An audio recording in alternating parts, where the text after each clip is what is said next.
38 ساڵ دوای یەکەم ئاماژەی ئەنجومەنی گشتی نەتەوە یەکگرتووەکان بە بابەتی خەڵکانی ڕەفاندراوی بە زۆرەمەلی ئێشتا ژمارەیەک زۆر لە هاوڵاتیانی کورد لە هەر چوار پارچەی کوردستان بێسەر و شوێنن. ئەم هاوڵاتیانە یان لایەن هێزەکانی ئاسایشی فەرمی دەسەڵات لەم چوار وڵاتە دەست بەسەر کراون و دواتر بێسەر و شوێن بوون و یان ئەو هێزانەی بە ئیزن و ئاماژەی حکوومەت لەم وڵاتانە چالاکن بێسەر و شوێنیان کردوون.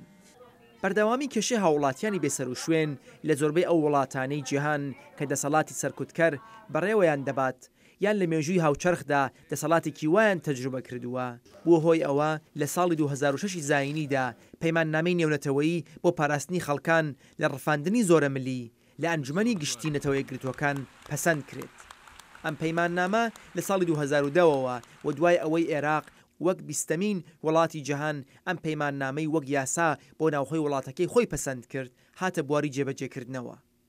بەندی دووهەمی ئەم پەیماننامە ڕاوەیەکی ڕوونی یاسایی لە تاوانی ڕەفاندنی زۆرەمەلی دەخاتە بەردەست. بەپێی ئەم ڕاوە هەم لە عێراقی سەردەمی سەدام حوسێن و هەم لە سووریا و تورکیا و ئێران هەتا ئێستاش تاوانی بێسەر و شوێنکردنی زۆرەمەلی هاوڵاتیان ڕووی داوە.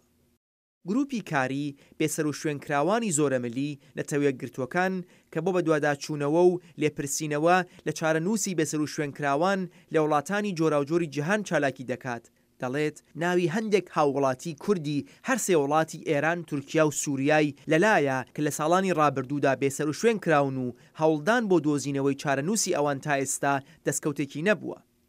گروپی کاری لە دەرەنجامی سەردانی فەرمی خۆی لە تورکیا لە مانگی سێ ئەم ساڵدا و لێکۆڵینەوە لەو وڵاتە پشڕاستی دەکاتەوە کە لە دەیەینەوەتدا هەندێک نادیار لە هاوڵاتیانی کورد لە باشووری ڕۆژهەڵاتی تورکیا بێسەر و شوێن کراون. ئەم گروپە لە راپۆرتەکەیدا هەروەها باسی ئەوە دەکا کە مەترسی ئەوەش هەیە کە دوای دەستپێکی دووبارەی ناسەقامگیری و نائارامیەکان لە ناوچە کوردنشینەکانی تورکیا لە مانگی حوتی ساڵی 2015ەوە دیسان کەسانێکی تر بێسەر و شوێن کرابێتن. ڕێکخراوەی ناحکوومەتی ناوەندی لە بیرکردن لە تورکیا کە بە فەرمی هاوکاری گروپی کاری بێسەر و شوێنکراوانی زۆرەمەلی نەتەوە یەکگرتووەکان دەکات دەڵێت تا کۆتایی ساڵی 1996 نزیک بە 900 هاوڵاتی کورد لە تورکیا بێسەر و شوێن کراون و هەوڵەکان بۆ دۆزینەوەی چارەنووسی ئەوان تا ئێستا دەرەنجامی نەبووە. مسئله ناپدید شدگی قهری یک موضوع مشخص مربوط به کردها. برسی بێسەر و شوێنکردنی زۆرەمەلی لە تورکیا بابەتێکی تایبەتە بە کوردەکان لە وڵاتە. زۆربەی نمونەکانی بێسەر و شوێنکراوانی زۆرەمەلی لە تورکیا لە دەیەینەوەتی زاینی ڕوویداوە کە دەسەڵاتی لەشکری لە هەندێک لە ناوچە کوردنشینەکانی تورکیا ڕاگەیەندرا بوو. بەڵام هەر ئێستاش دەنگۆی ئەوە هەیە کە دیسان و دوای نەئارامیەکانی ئەم دوایانە نمونەگەلێک لە بێسەر و شوێنی زۆرەمەلی لە ناوچە کوردنشینەکاندا ڕوویدابێت. ڕوخانی حکوومەتی سەدام لە عێراق و پەیوەستبوونی فەرمی عێراق بە پەیماننامەی پاراستنی خەڵکان لە ڕەفاندنی زۆرەمەلی بۆتە هۆی ئەوە چارەنووسی هەندێک لەوانەی لە سەردەمی سەدام لە وڵاتە بێسەر و شوێن بوون ڕوون بێتەوە و کۆمەڵێک لە تاوانبارانیش بخرێنە بەردەم یاسا و جەزا بدرێن. بەڵام ئێشتا چارەنووسی زۆربەی بێسەر و شوێنکراوانی ئەنفال نادیارە چونە تەرمی زۆربیان دۆزراوەتەوە و نە جێگای بە خاکسپاردنیان دیارە. لە سووریاش چ لە سەردەمی حافز ئەسەد و چ لە دوای ئەو لە کاتی دەسەڵاتداری بەشار ئەسەد هێزە ئەمنیەکان بێمەترسی یاسا تاوانی ڕەفاندنی خەڵک و بێسەر و شوێنکردنیان ئەنجام داوە. ئێستاش ڕووداوەکانی دوای سەرهەڵدانی خەڵک لە وڵاتە بووەتە هۆی ئەوە ئەم تاوانە لەوێ تونتر و بەربڵاوتر بێت و هاوڵاتێکی زۆر بکاتە ئامانج. شەڕی ناوخۆی ئێستای سووریا ڕێگە نادات تا گروپی کاری و چالاکانی سربەخۆ لەو بارەیەوە لێکۆڵینەوەی جدی بکەن.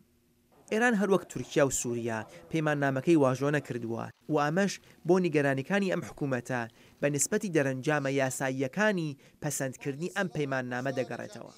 با نپذیرفتن این قوانین بین‌المللی در واقع بەسەرنەکردنی ئەم پەیماننامە لەلایەن ئێرانەوە لە ڕاستیدا ڕێگە دەگرێت لە هاوڵاتی ئێرانیەکان بۆ بەرزکردنەوەی سکاڵا دژی حکوومەتی ئێران لەم پەیوەندیەدا چۆن لە بواری یاساییەوە لەو ڕۆوە کە ئێران خۆی بە پرپرسیار نازانێت دەستی دادگا و ڕێکخراوە نێونەتەوەیەکان بۆ بەدوادچوونەوەی ئەم سکاڵانە زۆر ئاواڵە نییە.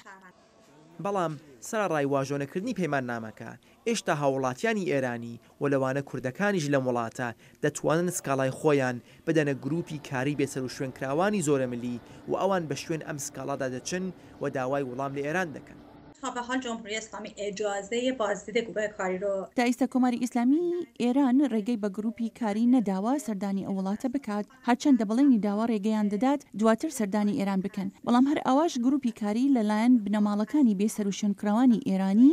وەسکاڵای زۆری وەرگرتووە هەرتا ئیستاش زیاتر لە 500 هاوڵاتیانی بێسەر و شوێنکراوی ئێرانی لای گروپی کاری تۆمارکراوە. لە پەیوەندی لەگەڵ ئێراندا جگە لە ژمارەیەک لە ڕێبەران و چالاکانی ئاینی بەهایی و هەروەها زیاتر لە 300 هاوڵاتی کوردی دەوروپشتی ناوچەی مەریوان کە بەدەستی گروپێکی سوپای پاسدارانی ئێران بە بەرپرسیارەتی سەرهەنگ هیوا تا بێسەر و شوێنکراون و چەند سەد هاوڵاتی کورد و ئێرانی تر کە لە ژێر نێوی کوشتنی بە بەرنامە واتە قەتڵهای زەنجیرەیی بەدەست هێزە ئەمنیەکانی وەزارەتی زانیاری ئێران بێسەر و شوێنکراون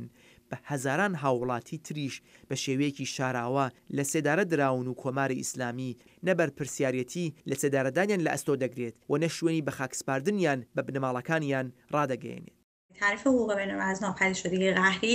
شرۆڤەی مافەنێونەتەوەیەکان لە بێسەر و شوێنکراوانی زۆرەملێ لە سێدارەدانی شاراوە و هەروەها ئەو لە سێدارە دراوانە دەگرێتەوە کە ترمەکانیان ڕادستی بنەماڵەکانیان نەکراوەتەوە و یان جێگای بە خاکسپاردنیان نادیارە. لە پەیوەندی لەگەڵ کورد بە تایبەت و هاوڵاتیانی خۆجیەی بەگشتی ئێران تەنیا وڵاتێکی ئەم ناوچەیە کە هێشتا بە شێوەیەکی ئاشکرا و حاشا هەڵنەگر بەردەوامە لە بەسەر و شوێنکردنی ئەو هاوڵاتیانەی بە دوژمنیان دەزانێت و وەک نەیاری خۆی پێناسەیان دەکات. ما میدونیم که اعدام‌های مخفیانه ئێمە دەزانین کە تاوانی لە سێدارەدانی شاراوە و شاردنەوەی ترمی لە سێدارە دراوان و زانیاری نەدان سەبارەت بە لە سێدارە دراوان لە ئێران هەر ئێستاش درێژێ هەیە بە نیسبەتی کوردستانی بۆ وێنە دەتوانین ئاماژە بدەین بە لە سێدارەدانانی فەرزان کەمانگار شیرین ئەلەمهۆلی فەرهاد وەکیلی عەلی حەیدەریان کە 6 ساڵ دوای لە سێدارەدانیان ئێستاش بنەماڵەکانیان تەرمی ئازیزانیان وەرنەگرتوتەوە و نازانن چۆن لە سێدارە دراون لەکوێ بە خاکس پێدراون و بەگشتی بێسەر و شوێنن. دەسەڵاتە سەرکوتکەرەکان لە چوار سوچی جیهاندا بەردەوامن لە سەرکوتکردنی هاوڵاتیان بە شێوەگەلی جۆرا و جۆر و لەوانە بە بێسەر و شوێنکردنیان بەڵام ئەمە هیچ لەم ڕاستیە ناگۆڕێت کە لە هەر حاڵدا بە پێی مافەنێونەتەوەیەکان بنەماڵەی بێسەر و شوێنکراوان و هاوڵاتیەکانیان و بیوڕای گشتی مافی ئاگاداربوونەوەیان لە ڕاستی ئەوەی ڕوویداوە و مافی دەستڕاگەیشتن بە ڕەوائی و مافی قەرەبووکردنەوەی ئازارەکانیان هەیە. کە سوکاری بێسەر و شوێنکراوەکان لە زۆربەی وڵاتانی جیهان و لەوانە لە ئێران تورکیا و سووریاش دەپرسن ئاخۆ ڕۆژێک ئەو مافانەیان دێتە دی؟ شاهد عەلەوی دەنگی ئەمریکا.